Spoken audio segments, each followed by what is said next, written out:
You build a country like you build a cathedral, from the ground up. Empower every man, and you will gain strength.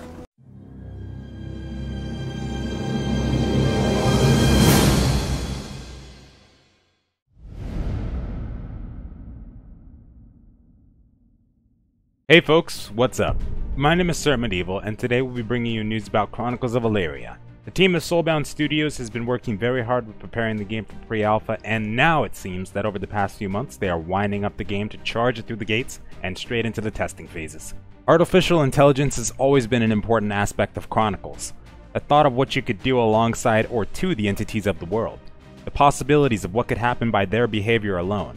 And Soulbound Studios has been implementing the beginning functions of this system, such as the NPC behavior, which is starting to look very nice already. They say it could end up being possible that we might be able to script our own OPCs, which means when your character goes offline, it'll continue to execute actions such as gathering or training.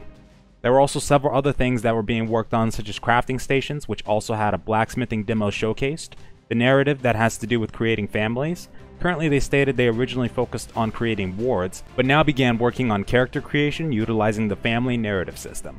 When it's complete, we'll be able to of course assign ourselves surnames, join other families to create a dynasty, along with setting our starting stats for skills and attributes. Although more work does remain on the system, it's provided the groundwork for character creation with families. The personal destiny system, which relates to your birthday and events that come into play in relation with it, has also been worked on, alongside the soul system in which you use to create your character, along with identities, such as having your usual attire/reaction from NPCs or a unique one, as if you wore a mask. And now with contracts and environment being touched up on as well, the game is looking to be coming to fruition. Currently they have begun working on their 0.50 version, which will further build upon all the aspects of 0.40, such as character creation, characters and attributes, locomotion and physics, equipment and inventory, world interaction, identities, NPC interaction, contracts, NPC and creature AI, and survival mechanics. Systems ended up getting redesigned, such as the skill system that beforehand had well over 150 unique skills divided into various categories, but has now been broken down to ensure actions that didn't necessarily require character skill were compacted. They've also been very hard at work on their UI, with the implementations of assembling systems and designs. This new version they're working on, 0.5.0, will include a good deal of UI work as they expand upon it.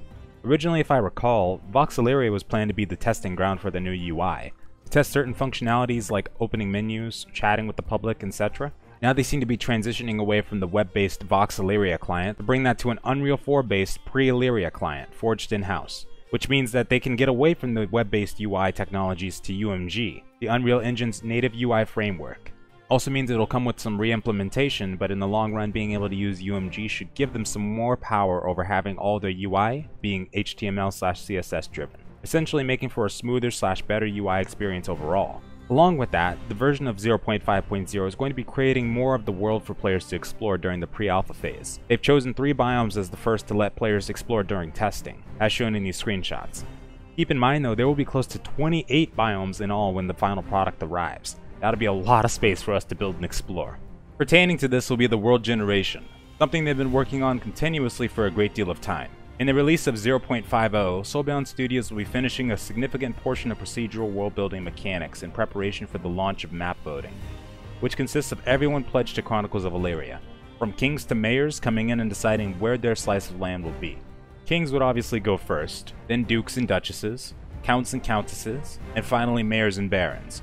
Map voting will also be taking place around October 22nd. The information regarding it, however, will be posted a little sooner, around the 18th. In conclusion, a lot of cool stuff is coming out of Chronicles, as it always has of course, but now is the time it's definitely seemed to be coming to fruition. At the end of this 0.50 release, the game will be taking full shape.